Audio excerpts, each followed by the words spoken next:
They say, you only live once. YOLO. You might have seen that. You only live once. They mean, so do as you please. Go and enjoy. Have a lot of fun and indulge in the wrong things because you only live once. We say, you only live once. So remain focused. It's your one chance to earn the pleasure of Allah subhanahu wa ta'ala.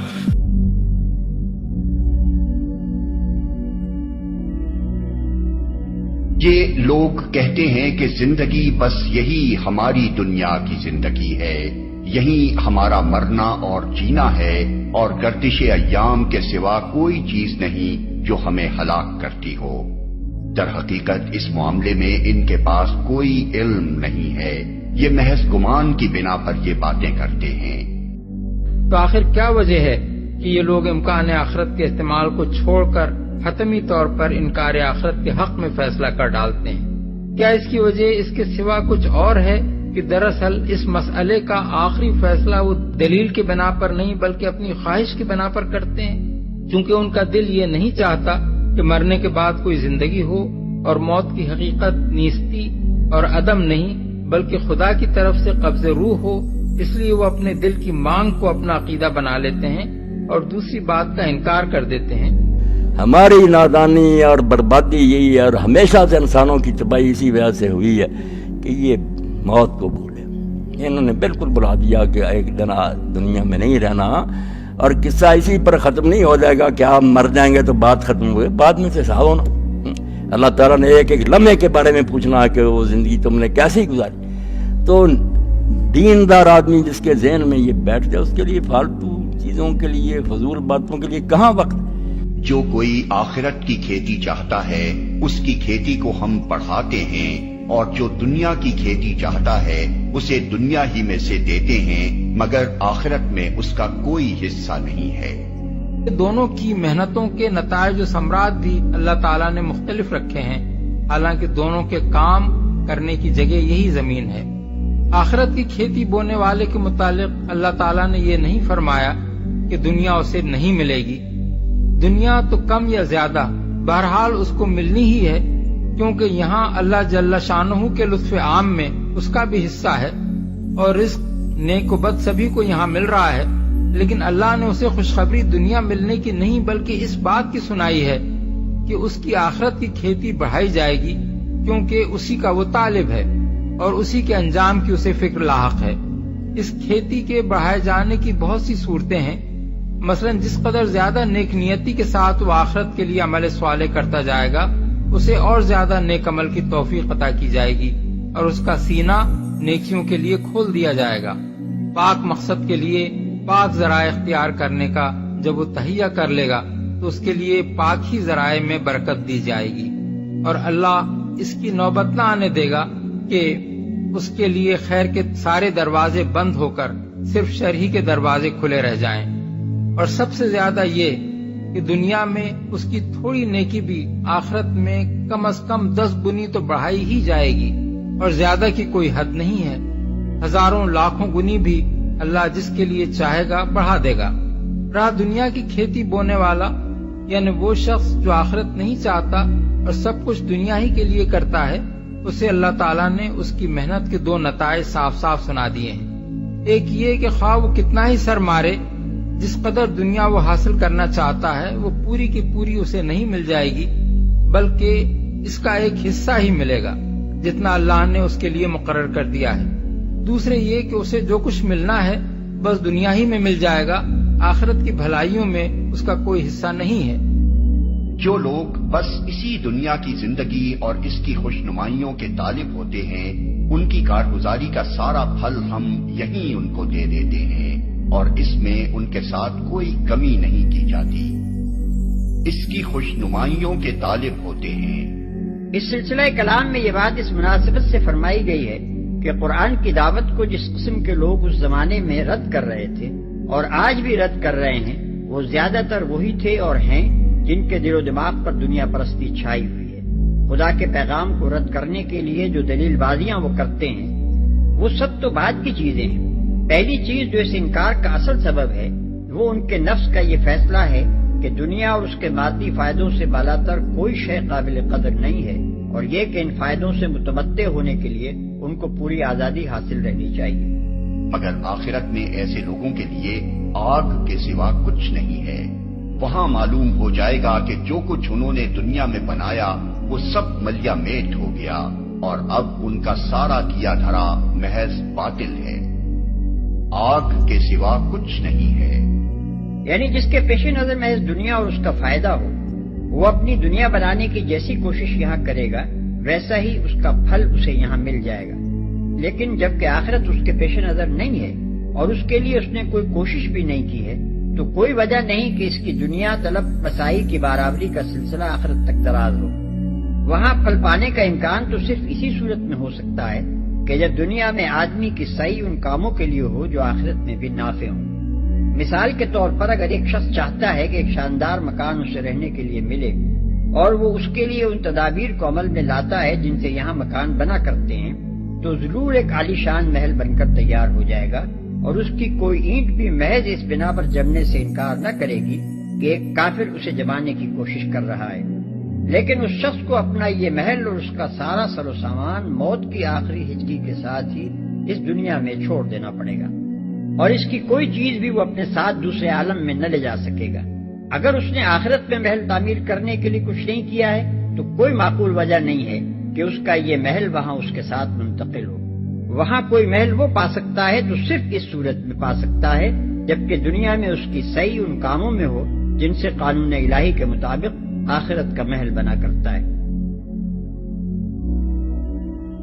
تو زندگی جو ہمیں ملی ہوئی ہے اور پتہ نہیں کس وقت ساتھ چھوڑ جائے، یہ اللہ تعالیٰ کی طرف سے بہت بڑی نعمت ہے اور امتحان بھی ہے۔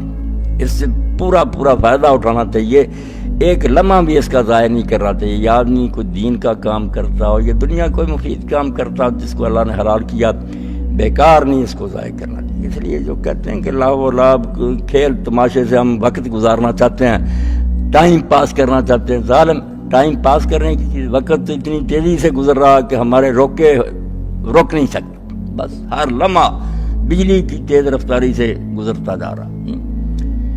تو یہ گزارنے کی چیز تو ہے ہی نہیں، یہ تو ہے کہ اس کی بھاگیں آدمی پکڑ کر بیٹھے، ہوشیار سوار کی طرح رہے، زیادہ سے زیادہ اس کو اپنے لیے مفید بنا لے کہ کارآمد ثابت ہو زندگی، اللہ کی بارگاہ میں پیش ہو تو پلے کوئی سامان ہو جس کی وجہ سے مفلحون میں شامل ہو جائے، کامیاب ہونے والے جن کی کھیتیاں بار آور ہوئیں، جو بویا جب کاٹا فرا سے ہی نا، اسی سے ہم کہتے ہیں کہ فلاح کسان، تو فرا بھی یہی ہے کہ جیسے کسان زمین کو پہلے ہل چلاتا، اس میں پھر بیج ڈالتا، کھاد دیتا، پانی دیتا، پھر مدت کے بعد وہ کھیتی جو ہے لہلہاتی ہے، پکتا ہے پھر دانا۔ تو اسی لیے اللہ نے قد افلح اور مفلحون یہ الفاظ استعمال کیے کہ یہ بھی ایک بڑا لمبا پروسیجر ہے کہ دیر تک آپ 6-7 مہینے انتظار کرتے ہیں، پھر وہ فصل آپ کے گھر آتی ہے، دانے کوٹھیوں میں آتے ہیں۔ کچھ وقفہ ایسا ہوگا کہ یہاں نیکیوں کا کوئی آپ کو نہیں نظر آئے گا نتیجہ، مگر بے فکر رہیں، نتیجہ نکلے گا، اور جب نکلے گا تو آپ نہال ہو جائیں گے، آپ کے اندازوں سے بھی بڑھ کر پھر ملے گا، کامیاب ہو۔ اور جن بدبختوں نے اس کو بس عیش و عشرت میں گزار دیا کہ کھیل تماشے کے دن کھاؤ پیو مزے کرو، ان کا پھر اللہ تعالیٰ ذکر کرتا ہے۔ جہاں سے بھی آپ پڑھیں، یہ تو ایک مقام میں نے سورہ المومنون سے پڑھا، ہر جگہ قرآن جھنجھوڑتا ہے کہ تو کیوں نادان بنا ہوا اور اپنے آپ کو برباد کرتا ہے، تم اپنے آپ کو برباد کرے، خاسروا انفسہم، میرا کچھ نہیں بگاڑ رہا، اپنے آپ کو تباہ کر رہے ہیں۔ آگ میں جاؤ گے، چہرے جل جائیں گے، پینے کے لیے تمہیں پیپ ملے گی، لباس ہو گئے گندک کے جن کو آگ بڑی تیزی سے چھوئے، کیا فائدہ ہوگا؟ لا یموت فیہا ولا یحیا، نہ مرو گے کہ جان چھوٹ جائے، اور نہ زندہ رہنے کا پھر کوئی مزہ ہوگا۔ وہ مصیبت کی زندگی ٹھیک ہے، پھر ڈر جاؤ۔ قرآن مجید اس بارے میں بار بار ہمیں جھنجھوڑتا ہے، اور ہمارے ارد گرد بھی ایسے نا نذر خبردار کرنے والے واقعات ہوتے رہتے ہیں جن سے سبق لینا چاہے تو آدمی سبق لے سکتا ہے۔ مثلا ہم دیکھتے ہیں کہ لوگ بیمار ہوتے ہیں، ہم بھی بیمار ہوتے ہیں، بیماری بھی نذیر من النذر ہے، اللہ کی طرف سے اطلاع دینے والی ہے کہ یہ صحت جس پر تو ناز کرتا کہ میں تندرست ہوں، کوئی گارنٹی ہے کہ رہے گی؟ ابھی کسی ایسے مرض میں مبتلا ہو جائے کہ جینا جو ہے وہ مرنے سے بھی برا نظر آئے، دشوار ہو جائے۔ ہر کوئی کہے یار اللہ اس کی جان ہی چھڑا دے، ایسا حال ہو جائے گا۔ تو مرض بھی جو ہے یہ بھی اللہ تعالیٰ کی طرف سے ایک نوٹس، یہ قوت اور صحت ہمیشہ نہیں رہنی، ڈر تھا، کوئی پتہ نہیں کس وقت آدمی چھین لے۔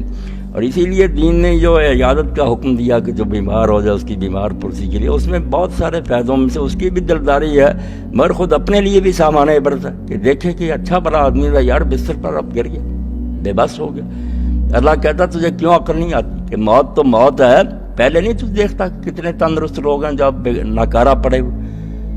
اس لیے اگر تجھے تندرستی اور صحت ملی ہوئی ہے، جیسے اللہ کے رسول علیہ السلام نے بہت اچھے طریقہ سمجھا کہ نعمتان مغبوط، دو نعمتیں ایسی ہیں کہ ان کے بارے میں لوگ بہت جو ہے نا بیوقوفی سے کام لیتے ہیں، ان سے سیکھتے کچھ نہیں، نقصان میں جا رہے ہیں۔ الصحت والفراغ، تندرستی ملی ہوئی ہے، یہ فرصت ہے، دونوں جو ہیں وقت ملا۔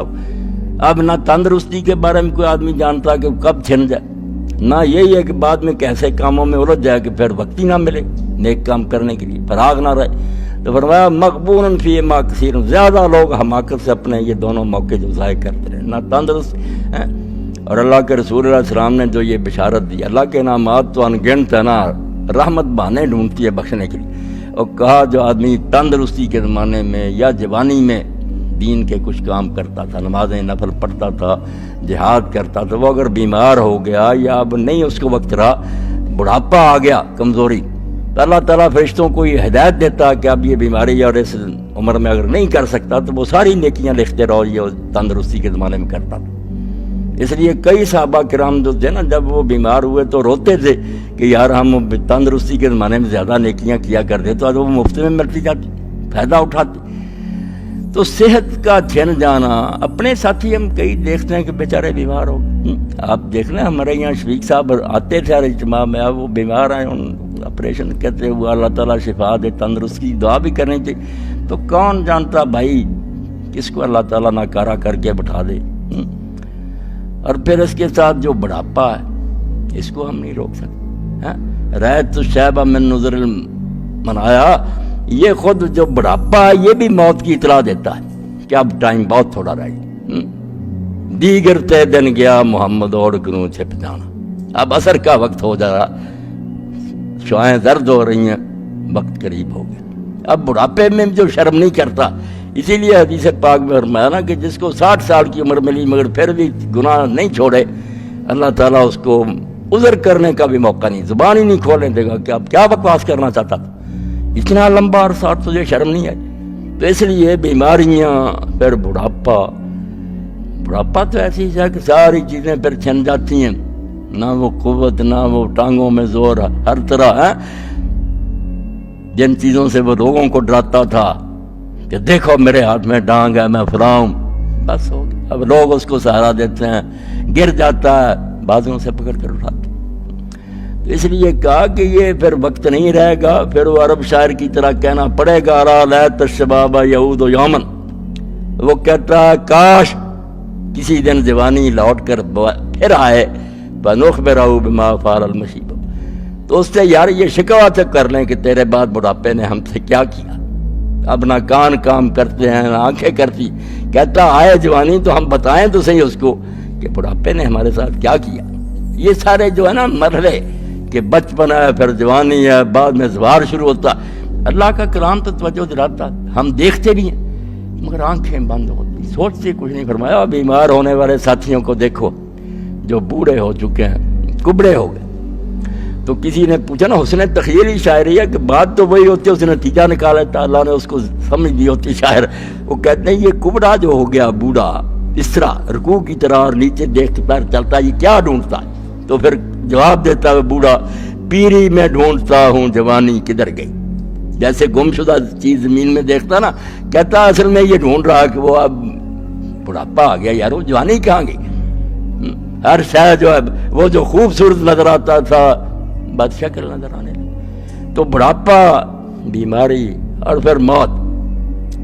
امام بخاری رحمۃ اللہ علیہ کے سہانے میں لکھا کہ وہ شعر کہنے کے عادی نہیں تھے، اس سے انہیں دلچسپی نہیں، ایک شعر صرف زندگی میں پڑھا۔ وہ اس وقت جب ان کے ہم اثر سے، ان کے پائے کے محدث سے، ان کی بھی سنن ہے، بہت بڑے عالم تھے عبداللہ بن عبد الرحمن دارمی رحمۃ اللہ علیہ، ان کا سنا کہ بھائی دارمی فوت ہو گیا۔ اس وقت امام کو بڑا صدمہ ہوا اور یہ اشعار کہن اشتا تفجا بلا حبت کلے، زندگی میں یار کیا رکھا، اگر تو زندہ رہے گا تو یہی ہے نا کہ دوستوں کے صدمے سہتا رہے گا، ادھر سے خبر آ جائے گی فلانی راہ، یہی ہے، جب تک تو زندہ رہے گا تو اپنے دوستوں کے بچھڑنے کے غم سہتا رہے گا۔ وَبَقَاءُ نَفْسِكَ لَا بَالَكَ أَفْضَلُ، اس لیے جس کو ہم زندگی کہتے ہیں، یہ کہتے ہو تیرا باپ مر جائے، اس زندگی میں کیا رکھا ہے سوائے اس کے کہ یہ تیرے لیے دکھوں کی ایک پٹاری ہے، دکھ ہے، بیٹا چلا گیا، باپ چلا گیا، دوست چلے گیا، روزانہ تو یہ خبریں سن، یہ شعر اس وقت پڑھا۔ تو اس لیے یہ ساری چیزیں جو نا اللہ کہتا ہے یہ نظر ہے، اطلاع ہے، نوٹس ہے، کسی کو بیماری آ گئی وہ بھی آپ لوگوں کے لیے اطلاع نامہ، وقت سے فائدہ اٹھا لو، یہ حالت ہو سکتی ہے۔ بڑھاپا آ جائے اس کو دیکھو، پھر ساری قوتیں مزمل ہو گئیں، کسی کام کے قابل نہیں رہا، خود اٹھ نہیں سکتا، لوگ اس کو پکڑ کر اٹھاتے ہیں۔ جب ان میں سے کسی کی موت کا وقت آ جائے گا تو پھر یہ لوگ یہ التجائیں کریں گے کہ اللہ دوبارہ ہمیں دنیا میں بھیج، تاکہ جو نیک کام نہیں ہم نے کیے اب کر لیں۔ ہرگز ایسا موقع نہیں دیا جائے گا۔ یہ ایک بات ہے جو وہ منہ سے بکتے رہیں گے، بار بار چلائیں گے، اور ان کے آگے پردہ حائل ہو جائے گا اس دن تک جب کہ وہ دوبارہ قبروں سے زندہ کر کے اٹھائے جائیں گے۔ پردہ، رکاوٹ ہو جائے گی دنیا میں آنے سے۔ تو جب پھر سور پھونکا جائے گا، بگل بجایا جائے گا، تو اس دن لوگ زندہ ہو جائیں گے، مگر ان کے درمیان رشتہ داری کا تعلق جو ہے اس کا کوئی ایک دوسرے کو فائدہ نہیں ہوگا، کوئی رشتہ دار دوسرے کو نہیں پوچھے گا، اور نہ ایک دوسرے کی مدد وہ مانگ سکیں گے، نہ کوئی مدد کرے گا۔ تو جس کے اعمال اس دن نیکی کے پلڑے والے بھاری نکلے وہی لوگ کامیاب ہیں، انہوں نے فلاح پائی، صحیح معنوں میں تو وہ جیتے، اور جن کے پلڑے ہلکے نکلے انہوں نے اپنے آپ کو برباد کر لیا، ان کا دنیا میں آنا ان کے لیے خسارے کا سبب بنا، وہ ہمیشہ دوزخ میں رہیں گے، وہاں ان کے چہروں کو آگ جلائے گی، اور یہ ہونٹ جو اس طرح ہو جائیں گے جیسے بھونی سری ہوتی ہے، ایک اوپر کو چلا جائے گی، نہیں دانت نکلے ہوں گے، بد شکل ہوں گے، چہرے ان کے بگڑے ہوئے ہوں گے۔ تو اس وقت اللہ تعالیٰ کی طرف سے اعلان ہوگا کہ بدبختو اور بدنصیبو، کیا تمہارے سامنے میری آیتیں پڑھی نہیں جاتی؟ تمہیں اللہ کا کلام نہ کسی نے سنایا مگر تم اس کو جھٹلاتے رہے۔ پڑھی جاتی تھیں آیتیں، بار بار یاد دلاتے تھے لوگ تمہیں، مگر تم مانتے ہی نہیں تھے کہ نہیں، کوئی قیامت نہیں، کوئی حساب کتاب نہیں، یہی دنیا عیش سے گزارنی چاہیے۔ تو پھر یہ مانیں گے کہ ہمارے مالک، ہماری بدبختی ہمارے اوپر غالب آ، ہم مانتے ہیں کہ ہم بدنصیب ہیں، مارے گئے، ہماری بدبختی ہم پر غالب آ گئی، اور ہم گمراہ لوگ، بھولے رہے، غلط تھے، تو اے ہمارے رب اب ہمیں اس دوزخ میں سے نکال۔ اگر پھر یہ کام ہم کریں جو پہلے کیے ہیں تو پھر واقعی ہم اپنا آپ خود ہی تباہ کرنے والے ہوں، ایک موقع اور دے۔ تو اللہ پاک فرمائے گا قال اخسؤوا فیہا، دفع ہو جاؤ، دور ہو جاؤ، ولا تکلمون، مجھ سے کوئی بات نہ کرو، میں تمہاری کوئی بات سننے کے لیے تیار نہیں۔ اتنا موقع دیا مگر تم نے ان سے فائدہ نہ اٹھایا۔ حتی اذا جاء احدهم الموت، یہاں تک کہ جب ان میں سے کسی کی موت آن کھڑی ہوگی، قال رب ارجعون، تو کہے گا پروردگار ذرا مجھے واپس بھیج دے، دنیا کی طرف دوبارہ بھیج دے، لعلی اعمل صالحا فیما ترکت، کلا، شاید کہ جو کچھ میں چھوڑ کر آیا ہوں مال و اسباب، میں اس میں اب کام کروں، اچھے نیک کام کروں، سارا تیری راہ میں دے دوں گا، سب صدقہ کر دوں گا، مجھے ذرا سے ایک مرتبہ واپس کر دے۔ کلا، ہرگز نہیں، انہا کلمۃ هو قائلها، یہ ایک بات ہے جو یہ کہہ رہا ہے، وَمِن وَرَائِهِمْ بَرْزَخٌ إِلَىٰ يَوْمِ يُبْعَثُونَ، اب تو ان کے پیچھے وہ برزخ کا دور ہے، اس دن تک کے لیے جس دن یہ اٹھائے جائیں گے، موت کے بعد بعث بعد الموت تک برزخ ہے۔ کاش تم اس وقت کی حالت دیکھ سکتے جب وہ دوزخ کے کنارے کھڑے کیے جائیں گے، اس وقت وہ کہیں گے کہ کاش کوئی صورت ایسی ہو کہ ہم دنیا میں پھر واپس بھیجے جائیں اور اپنے رب کی نشانیوں کو نہ جھٹلائیں اور ایمان لانے والوں میں شامل ہوں۔ در حقیقت یہ بات وہ محض اس وجہ سے کہیں گے کہ جس حقیقت پر انہوں نے پردہ ڈال رکھا تھا وہ اس وقت بے نقاب ہو کر ان کے سامنے آ چکی ہوگی، ورنہ اگر انہیں سابق زندگی کی طرف واپس بھیجا جائے تو پھر وہی سب کچھ کریں جس سے انہیں منع کیا گیا ہے، وہ تو ہیں ہی جھوٹے، اس لیے اپنی اس خواہش کے اظہار میں بھی جھوٹ ہی سے کام لیں گے۔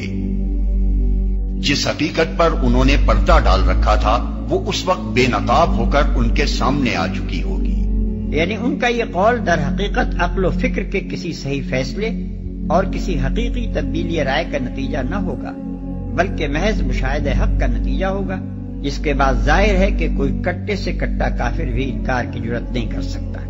آج یہ لوگ کہتے ہیں کہ زندگی میں جو کچھ بھی ہے بس یہی دنیا کی زندگی ہے اور ہم مرنے کے بعد ہرگز دوبارہ نہ اٹھائے جائیں گے۔ کاش وہ منظر تم دیکھ سکو جب یہ اپنے رب کے سامنے کھڑے کیے جائیں گے، اس وقت ان کا رب ان سے پوچھے گا کیا یہ حقیقت نہیں ہے؟ یہ کہیں گے ہاں اے ہمارے رب یہ حقیقت ہی ہے۔ وہ فرمائے گا اچھا تو اب اپنے انکار حقیقت کی پاداش میں عذاب کا مزہ چکھو۔ نقصان میں پڑ گئے وہ لوگ جنہوں نے اللہ سے اپنی ملاقات کی اطلاع کو جھوٹ قرار دیا۔ جب اچانک وہ گھڑی آ جائے گی تو یہی لوگ کہیں گے افسوس ہم سے اس معاملے میں کیسی تقصیر ہوئی، اور ان کا حال یہ ہوگا کہ اپنی پیٹھوں پر اپنے گناہوں کا بوجھ لادے ہوئے ہوں گے۔ دیکھو کیسا برا بوجھ ہے جو یہ اٹھا رہے ہیں۔ دنیا کی زندگی تو ایک کھیل اور ایک تماشا ہے، حقیقت میں آخرت ہی کا مقام ان لوگوں کے لیے بہتر ہے جو زیاکاری سے بچنا چاہتے ہیں۔ پھر کیا تم لوگ عقل سے کام نہ لوگے؟ دراصل اس کا مطلب یہ ہے کہ آخرت کی حقیقی اور پائیدار زندگی کے مقابلے میں یہ زندگی ایسی ہے جیسے کوئی شخص کچھ دیر کھیل اور تفریح میں دل بہلائے اور پھر اصل سنجیدہ کاروبار کی طرف واپس ہو جائے۔ نیز اسے کھیل اور تماشے سے تشبیہ اس لیے بھی دی گئی ہے کہ یہاں حقیقت کے مخفی ہونے کی وجہ سے بے بصیرت اور ظاہر پرست انسانوں کے لیے غلط فہمیوں میں مبتلا ہونے کے بہت سے اسباب موجود ہیں، اور ان غلط فہمیوں میں پھنس کر لوگ حقیقت نفس الاولی کے خلاف ایسے عجیب طرز عمل اختیار کرتے ہیں جن کی بدولت ان کی زندگی محض ایک کھیل اور تماشا بن کر رہ جاتی ہے۔ مثلا جو شخص یہاں بادشاہ بن کر بیٹھتا ہے اس کی حیثیت حقیقت میں تھیٹر کے اس مصنوعی بادشاہ سے مختلف نہیں ہوتی جو تاج پہن کر جلوہ افروز ہوتا ہے اور اس طرح حکم چلاتا ہے گویا کہ وہ واقعی بادشاہ ہے، حالانکہ حقیقی بادشاہی کی اس کو ہوا تک نہیں لگی ہوتی۔ ڈائریکٹر کے ایک اشارے پر وہ معزول ہو جاتا ہے، قید کیا جاتا ہے اور اس کے قتل تک کا فیصلہ صادر ہو جاتا ہے۔ ایسے ہی تماشے اس دنیا میں ہر طرف ہو رہے ہیں۔ کہیں کسی ولی یا دیوی کے دربار سے حاجت روائیاں ہو رہی ہیں، حالانکہ وہاں حاجت روائی کی طاقت کا نام و نشان تک موجود نہیں۔ کہیں کوئی غیب دانی کے کمالات کا مظاہرہ کر رہا ہے، حالانکہ غیب کے علم کا وہاں شائبہ تک نہیں۔ کہیں کوئی لوگوں کا رزاق بنا ہوا ہے، حالانکہ ایک بیچارہ خود اپنے رزق کے لیے کسی اور کا محتاج۔ کہیں کوئی اپنے آپ کو عزت اور ذلت دینے والا، نفع اور نقصان پہنچانے والا سمجھے بیٹھا ہے اور یوں اپنی کبریائی کے ڈنکے بجا رہا ہے گویا کہ وہی گرد و پیش کی ساری مخلوق کا خدا ہے، حالانکہ بندگی کی ذلت کا داغ اس کی پیشانی پر لگا ہوا ہے اور قسمت کا ایک ذرا سا جھٹکا اسے کبریائی کے مقام سے گرا کر انہی لوگوں کے قدموں میں پامال کرا سکتا ہے جن پر وہ کل تک خدائی کر رہا تھا۔ یہ سب کھیل جو دنیا کی چند روزہ زندگی میں کھیلے جا رہے ہیں، موت کی ساعت آتے ہی یکلت ختم ہو جائیں گے اور اس سرحد سے پار ہوتے ہی انسان اس عالم میں پہنچ جائے گا یہاں سب کچھ عین مطابق حقیقت ہوگا، اور جہاں دنیاوی زندگی کی ساری غلط فہمیوں کے چھلکے اتار کر ہر انسان کو دکھا دیا جائے گا کہ وہ صداقت کا کتنا جوہر اپنے ساتھ لایا ہے جو میزان حق میں کسی وزن اور کسی قدر و قیمت کا حامل ہو سکتا ہے۔ انما مثل الحیات دنیا کماء انزلناہ من السماء، اس دنیا کی زندگی کی مثال تو ایسے ہے جیسے کہ پانی جو ہم برساتے ہیں بلندی سے آسمان سے، فاختلط بہ نبات الارض، تو اس کے ساتھ نکل آتا ہے زمین سے سبزہ۔ پانی برسا، زمین بے آب و گیا تھی، کوئی ہریالی نہیں تھی، نہ کوئی گھاس ہے، کچھ نہیں ہے۔ بارش کے بعد جو ہے زمین کے اندر سے ہی پھر وہ ہریاول ابھر کر آ گئی ہے۔ فاختلط بہ نبات الارض، نبات تو زمین میں موجود تھی، اس کو نکالنے کا ذریعہ پانی بنا ہے۔ مما یاکل الناس جس میں سے کہ لوگ بھی کھاتے ہیں، والانعام اور جو چوپائے ہیں اور حیوانات ہیں وہ بھی کھاتے ہیں، حتی اذا اخذت الارض زخرفها یہاں تک کہ جب زمین خوب اپنا سنگھار کر لیتی ہے۔ اب یہ دیکھیے بڑے خوبصورت الفاظ ہیں، زمین جب اس میں سرسبز ہے، شاداب ہے، کہیں آپ نے دیکھا کہ کہیں جو ہے وہ سرسوں کے پھول ہیں، وہ پیلا گہنا جو ہے اس نے پہنا ہوا ہے، تو قرآن مجید نے لفظ استعمال کیا جب وہ اپنا پورے طرح سنگھار کر لیتی ہے۔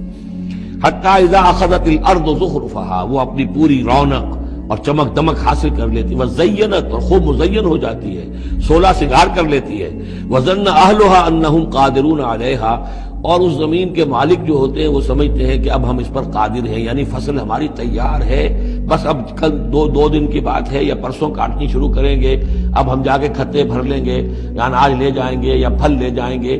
لیکن کیا ہوتا ہے، اتاہا امرنا لیلا و نہارا کہ اچانک ہمارا ایک حکم آتا ہے اس کھیتی پر یا اس باغ پر رات کے وقت یا دن کے وقت، فجعلناها حصیدا کأن لم تغن بالامس اور ہم اس کھیتی کو یا اس باغ کو ایسا کر دیتے ہیں کہ جیسے وہ کھیت کٹ چکا یا باغ اجڑ چکا، جیسے کہ وہ تھا ہی نہیں، ساری ان کی محنت اکارت گئی، ساری ان کی امیدیں جو ہے پانی پھر گیا۔ یہی معاملہ انسان کا ہے، محنت کرتا ہے، مشقت کرتا ہے، لیکن جب وقت آئے گا موت کا، جب آنکھ کھلی گل کی تو موسم تھا خزاں کا، تو معلوم ہوگا کہ کچھ بھی نہیں ہے۔ کذالک نفصل الآیات اسی طرح ہم اپنی آیات کی تفصیل کرتے ہیں لقوم یتفکرون ان لوگوں کے لیے جو غور و فکر سے کام لیں۔ اور یہ دنیا کی زندگی کچھ نہیں ہے مگر ایک کھیل اور دل کا بہلاوا، اصل زندگی کا گھر تو دار آخرت ہے، کاش یہ لوگ جانتے۔ دل کا بہلاوا یعنی اس کی حقیقت بس اتنی ہی ہے جیسے بچے تھوڑی دیر کے لیے کھیل کود لیں اور پھر اپنے گھر کو سدھاریں۔ یہاں جو بادشاہ بن گیا ہے وہ حقیقت میں بادشاہ نہیں بن گیا ہے بلکہ صرف بادشاہی کا ڈرامہ کر رہا ہے۔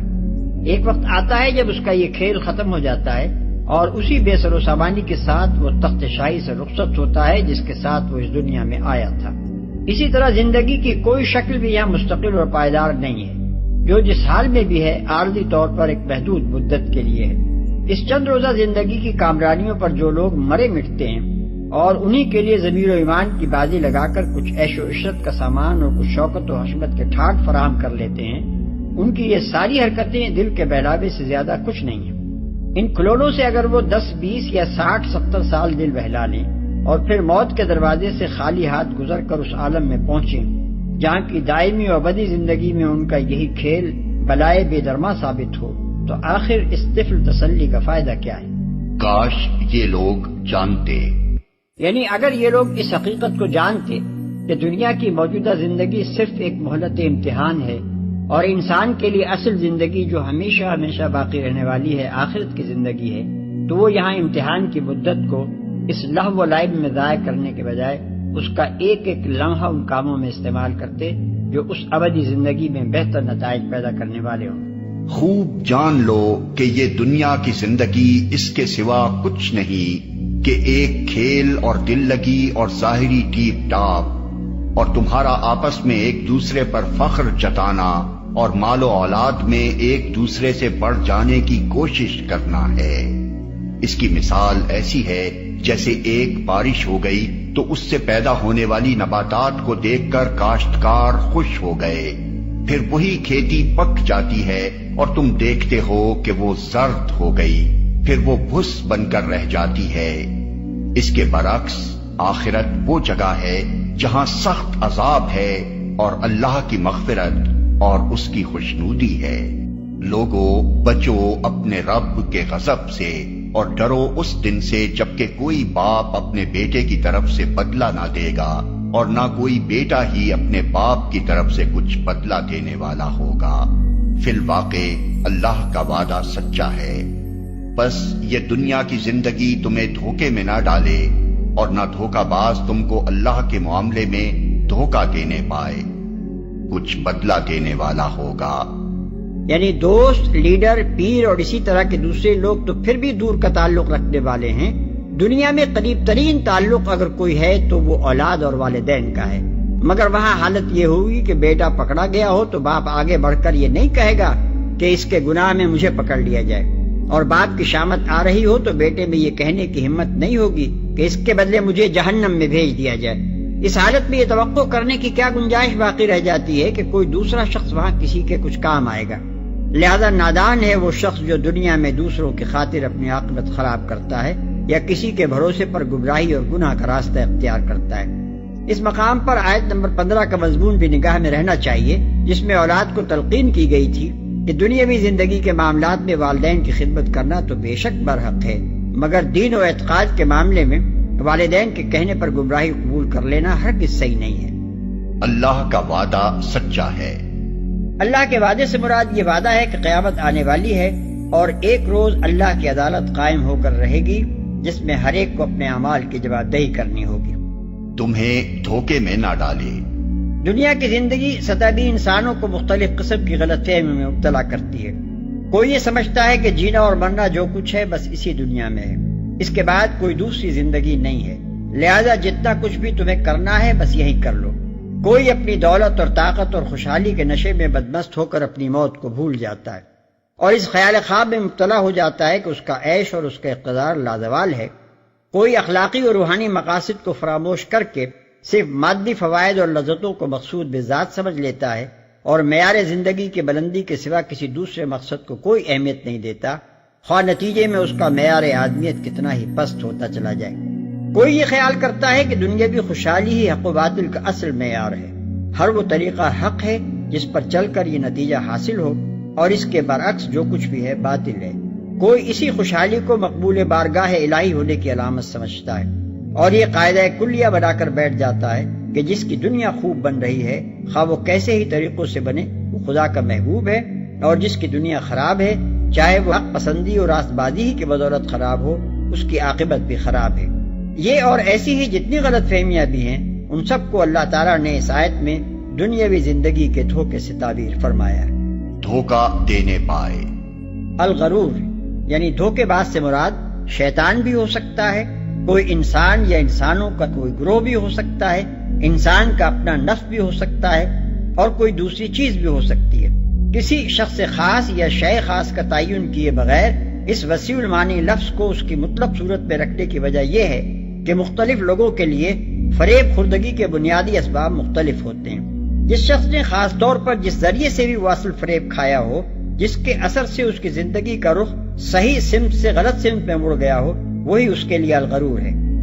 اللہ کے معاملے میں دھوکہ دینے کے الفاظ بھی بہت وسیع ہیں، جن میں بے شمار مختلف قسم کے دھوکے آ جاتے ہیں۔ کسی کو اس کا دھوکے باز یہ یقین دلاتا ہے کہ خدا سرے سے ہے ہی نہیں، کسی کو یہ سمجھاتا ہے کہ خدا اس دنیا کو بنا کر الگ جا بیٹھا ہے اور اب یہ دنیا بندوں کے حوالے ہے۔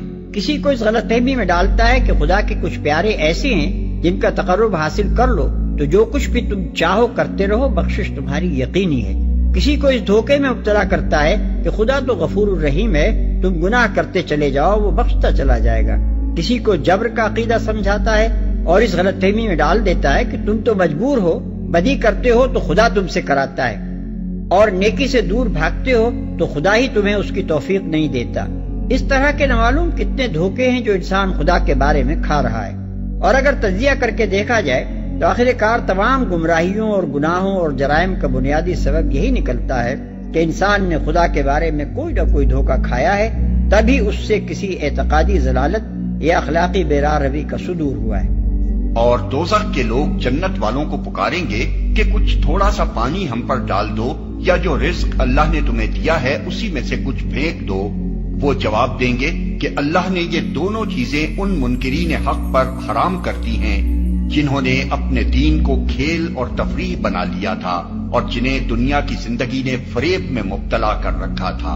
اللہ فرماتا ہے کہ آج ہم بھی انہیں اسی طرح بھلا دیں گے جس طرح وہ اس دن کی ملاقات کو بھولے رہے اور ہماری آیتوں کا انکار کرتے رہے۔ لوگ دنیا کی زندگی کا بس ظاہری پہلو جانتے ہیں اور آخرت سے وہ خود ہی غافل ہیں۔ یعنی اگرچہ آخرت پر دلالت کرنے والے آثار و شواہد کثرت سے موجود ہیں اور اس سے غفلت کی کوئی معقول وجہ نہیں ہے، لیکن یہ لوگ اس سے خود ہی غفلت برت رہے ہیں۔ دوسرے الفاظ میں یہ ان کی اپنی کوتاہی ہے کہ دنیاوی زندگی کے ظاہری پردے پر نگاہ جما کر بیٹھ گئے اور اس کے پیچھے جو کچھ آنے والا ہے اس سے بالکل بے خبر ہیں۔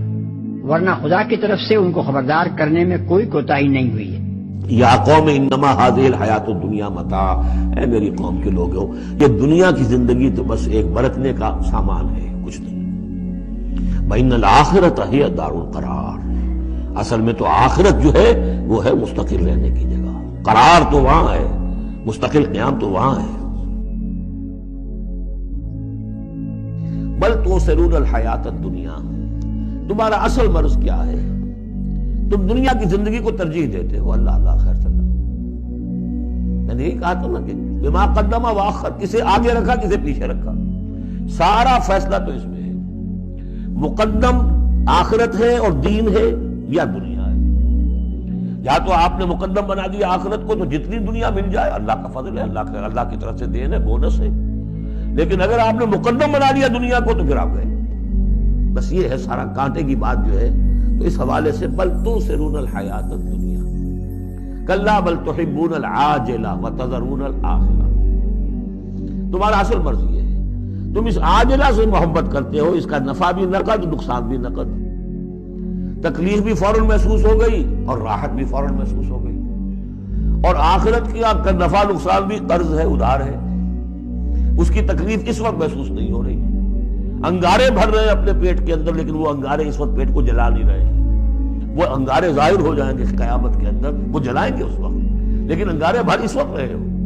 جو فرمایا کہ جو یتیموں کا مال ہڑپ کرتے ہیں ناحق طور پر، ما یاکلون فی بطونہم الا النار، وہ آگ بھر رہے ہیں اپنے پیٹوں کے اندر، لیکن اس وقت وہ آگ ٹھنڈی ہے، شوگر کوٹڈ ہے، اوپر اس کے انسولیشن ہے، وہ آپ کے معدے کو جلاتی نہیں جا کر، لیکن وہی ہے تو آگ۔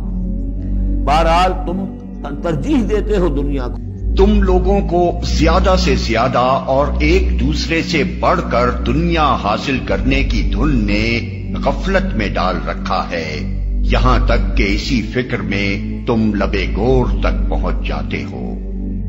تکاثر کثرت سے ہے اور اس کے 3 معنی ہیں۔ ایک یہ کہ آدمی زیادہ سے زیادہ کثرت حاصل کرنے کی کوشش کرے، دوسرے یہ کہ لوگ کثرت کے حصول میں ایک دوسرے سے بڑھ جانے کی کوشش کریں، تیسرے یہ کہ لوگ ایک دوسرے کے مقابلے میں اس بات پر فخر جتائیں کہ انہیں دوسروں سے زیادہ کثرت حاصل ہے۔ بس الہاکم التکاثر کے معنی ہوئے تکاثر نے تمہیں اپنے اندر ایسا مشغول کر لیا ہے کہ اس کی دھن نے تمہیں اس سے اہم تر چیزوں سے غافل کر دیا ہے۔ اس فقرے میں یہ تصریح نہیں کی گئی ہے کہ تکاثر میں کس چیز کی کثرت اور الہاکم میں کس چیز سے غافل ہو جانا مراد ہے، اور الہاکم یعنی تم کو غافل کر دیا ہے کہ مخاطب کون لوگ ہیں۔ اس عدم تصریح کی وجہ سے ان الفاظ کا اطلاق اپنے وسیع ترین مفہوم پر ہو جاتا ہے۔ تکاثر کے معنی محدود نہیں رہتے، بلکہ دنیا کے تمام فوائد و منافع، سامان عیش، اسباب لذت اور وسائل قوت و اقتدار کو زیادہ سے زیادہ حاصل کرنے کی سعی و جہد کرنا، ان کے حصول میں ایک دوسرے سے بڑھ جانے کی کوشش کرنا اور ایک دوسرے کے مقابلے میں ان کی کثرت پر فخر جتانا اس کے مفہوم میں شامل ہو جاتا ہے۔ اسی طرح الحاکم کے مخاطب بھی محدود نہیں رہتے، بلکہ ہر زمانے کے لوگ اپنی انفرادی حیثیت سے بھی اور اجتماعی حیثیت سے بھی اس کے مخاطب ہو جاتے ہیں کہ لوگوں کو اس تکاثر کی دھن نے ہر اس چیز سے غافل کر دیا ہے جو اس کی بنسبت اہم تر ہے۔ وہ خدا سے غافل ہو گئے ہیں، عاقبت سے غافل ہو گئے ہیں، اخلاقی حدود اور اخلاقی ذمہ داریوں سے غافل ہو گئے ہیں، حقداروں کے حقوق اور ان کی ادائیگی کے معاملے میں اپنے فرائض سے غافل ہو گئے ہیں۔ انہیں معیار زندگی بلند کرنے کی فکر ہے، اس بات کی کوئی فکر نہیں کہ معیار آدمیت کس قدر گر رہا ہے۔ انہیں زیادہ سے زیادہ دولت چاہیے، اس بات کی کوئی پرواہ نہیں کہ وہ کس ذریعے سے حاصل ہوتی ہے۔ انہیں عیش و عشرت اور جسمانی لذتوں کے سامان زیادہ سے زیادہ مطلوب ہیں۔ اس ہوس رانی میں غرق ہو کر وہ اس بات سے بالکل غافل ہو گئے ہیں کہ اس روش کا انجام کیا ہے۔ انہیں زیادہ سے زیادہ طاقت، زیادہ سے زیادہ فوجیں، زیادہ سے زیادہ ہتھیار فراہم کرنے کی فکر ہے، اور اس معاملے میں ان کے درمیان ایک دوسرے سے آگے نکل جانے کی دوڑ جاری ہے۔ اس بات کی فکر انہیں نہیں ہے کہ یہ سب کچھ خدا کی زمین کو ظلم سے بھر دینے اور انسانیت کو تباہ و برباد کر دینے کا سر و سامان ہے۔ ہرگز نہیں، عنقریب تم کو معلوم ہو جائے گا۔ پھر سن لو، ہرگز نہیں، عنقریب تم کو معلوم ہو جائے گا۔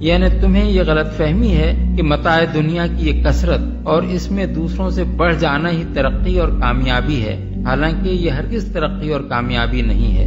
عنقریب اس کا برا انجام تمہیں معلوم ہو جائے گا اور تم جان لوگے کہ یہ کتنی بڑی غلطی تھی جس میں تم عمر بھر مبتلا رہے۔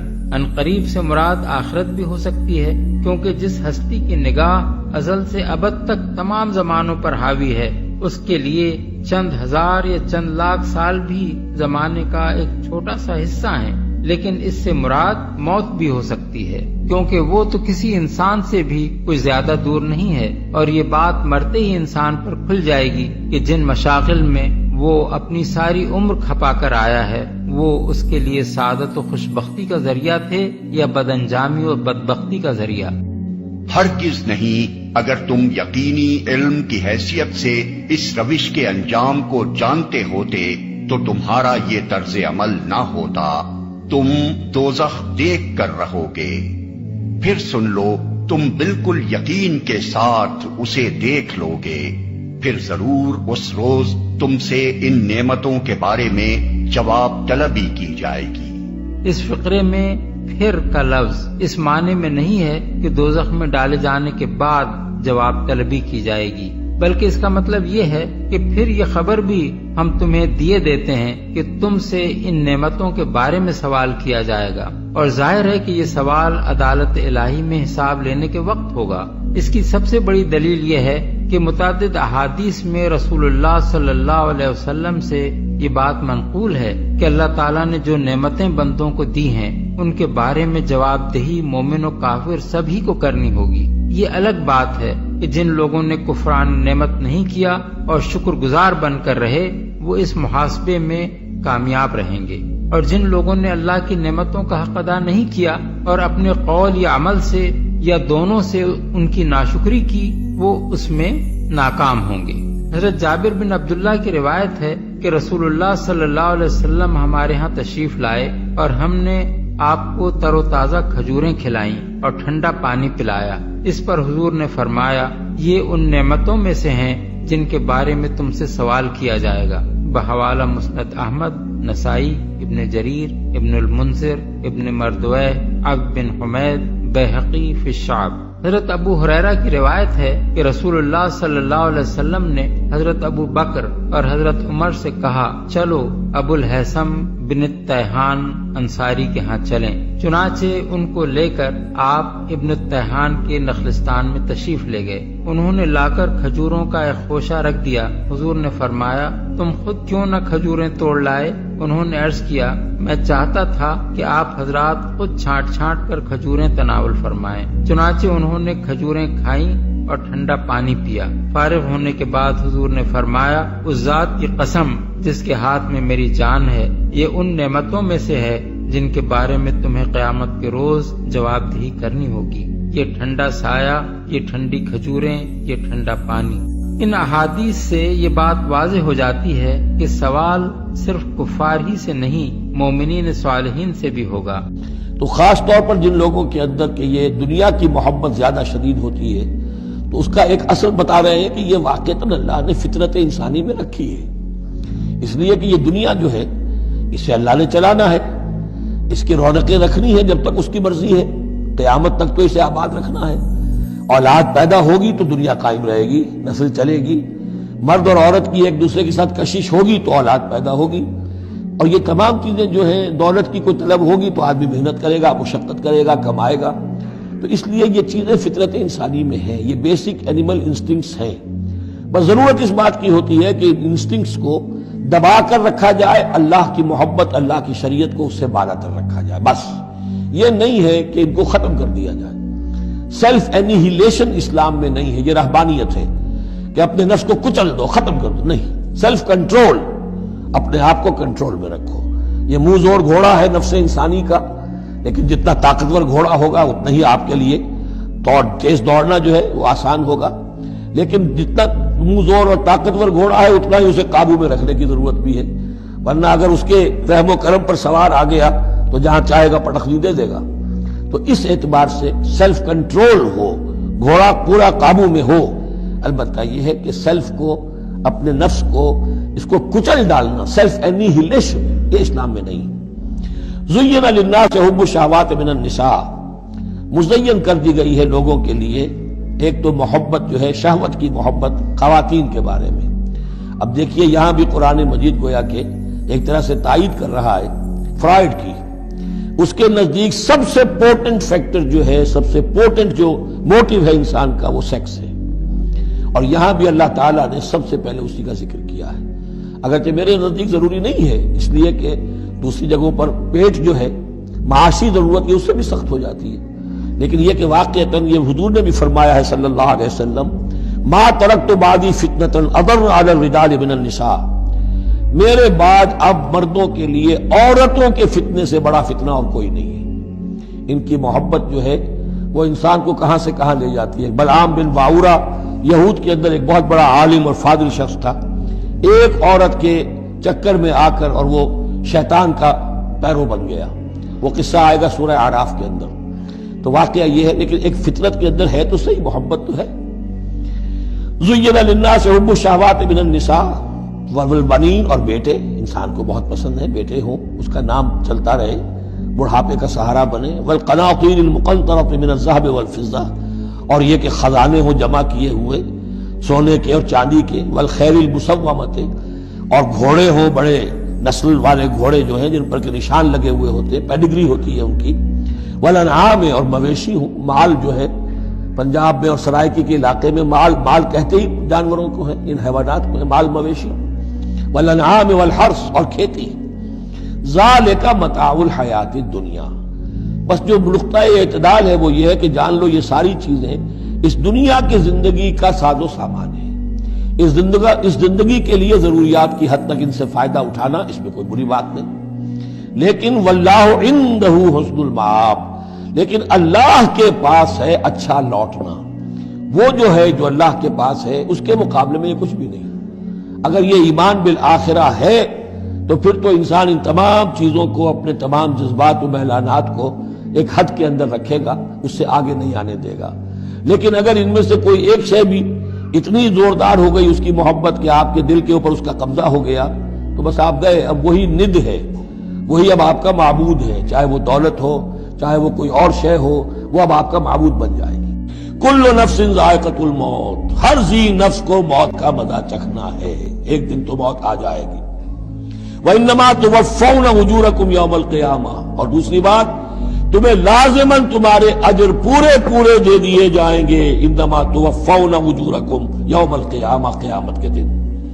فمن زحزح عن النار، تو جو کوئی بچا لیا گیا جہنم سے، آگ سے، وادخل الجنہ، اور داخل کر دیا گیا جنت میں، فقد فاز، وہ کامیاب ہو گیا۔ اللہم ربنا اجعلنا منہم، اللہم ربنا اجعلنا منہم۔ یہ دنیا کی زندگی تو ایک کھیل اور تماشا ہے۔ اگر تم ایمان رکھو اور تقوی کی روش پر چلتے رہو تو اللہ تمہارے اجر تم کو دے گا، اور وہ تمہارے مال تم سے نہ مانگے گا۔ جو کچھ اللہ نے تمہیں دولت دی ہے تو اس سے دارالآخرہ حاصل کرنے کی کوشش کرو، اللہ کے لیے خرچ کرو تاکہ آخرت میں تمہیں اس کا اجر و ثواب ملے۔ تو تم گویا کہ آخرت کو خریدو گے اپنی اس دولت کے عوض۔ ان اللہ اشتری من المؤمنین انفسهم واموالهم بان لهم الجنہ۔ نمبر 3، ولا تنس نصیبک من الدنیا، معلوم ہوتا کہ بخیل بھی بہت تھا کہ وہ اپنے اوپر بھی کچھ خرچ نہیں کرتا تھا، جمع کرنے ہی کے اس کو فکر دامنگیر رہتی تھی۔ اور مت بھولو خود اپنا حصہ بھی دنیا میں سے، جیسے کہ ہم نے سورہ اعراف میں پڑھا تھا کہ قل من حرم زینۃ اللہ التی اخرج لعبادہ والطیبات من الرزق، اگر اللہ نے کسی کو کچھ دیا ہے تو پھر وہ اچھا کھائے، اچھا پہنے، اس میں کس نے حرام کیا ہے؟ وہ رہبانیت کا انداز تو نہیں ہے۔ اور یہ بھی ہم پڑھ چکے ہیں سورہ الفرقان میں کہ وہ اللہ کے جو نیک بندے ہیں عباد الرحمن، ان کے اوصاف میں سے ہے والذین اذا انفقوا لم یسرفوا ولم یقتروا، وہ لوگ کہ جو خرچ کرتے ہیں تو نہ تو اسراف کرتے ہیں لیکن اس کے ساتھ ہی بخل سے بھی کام نہیں لیتے۔ تو یہ بخیلی مت کرو، اور اس جو دولت تمہیں اللہ نے دی ہے اس سے کم اپنی ذات پر بھی خرچ کرو، اچھا کھاؤ، اچھا پہنو۔ چوتھی چیز، وَأَحْسِن كَمَا أَحْسَنَ اللَّهُ إِلَيْكَ، اور لوگوں پر احسان کرو، لوگوں کے ساتھ بھلائی کرو جیسے اللہ نے تمہارے ساتھ بھلائی کی ہے۔ اللہ نے تمہیں دولت دی ہے تو جو بھی تمہاری قوم کے یا اور دوسرے لوگ بھی ہوں، اس میں تو کوئی علیحدہ تخصیص نہیں ہے، غریبوں کا، محتاجوں کا، مسکینوں کا، ان کا جو حق ہے وفی اموالہم حق معلوم للسائل والمحروم، تو اس میں سے یہ ہے کہ تم نے اللہ نے تم پر احسان کیا ہے، یہ دولت دی ہے تو تم لوگوں کے ساتھ احسان کرو۔